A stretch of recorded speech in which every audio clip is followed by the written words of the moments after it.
நீங்களாம் எப்படிப்பட்ட தலைவராக இருக்கணும்னு நான் விரும்புகிறேன்னு கேட்டிங்கன்னா, நீங்கள் எந்த ஒரு அதிகாரத்திலையும் இல்லாமல், எந்த ஒரு அதிகார மையத்துக்குள்ளேயும் இல்லாமல், உங்களுடைய செயல்பாடுகளால் ஈர்க்கப்பட்டு மக்கள் கூட்டம் கூட்டமாக உங்கள் பின்னாடி வரக்கூடிய ஒரு தலைவராக இருக்கணும். அப்படி ஒரு தலைவர் இந்த நாட்டில் ஒருத்தர் இருந்திருக்கார்.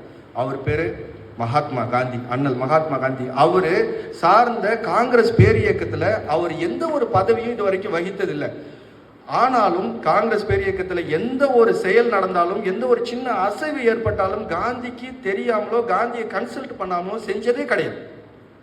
அது மட்டும் இல்லை, நாடு சுதந்திரம் அடைஞ்ச பிறகு கூட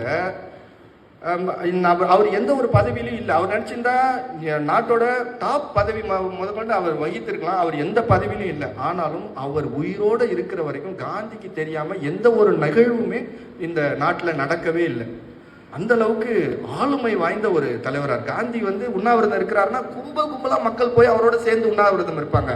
காந்தி சிறைக்கு போறாருன்னா எல்லாரும் கூட்டமாக அவங்களும் சேர்ந்து சிறைக்கு போறதுக்கு ரெடியா இருப்பாங்க. அந்த மாதிரி ஒரு ஆளுமையா ஒரு லீடர் இருக்கணும்.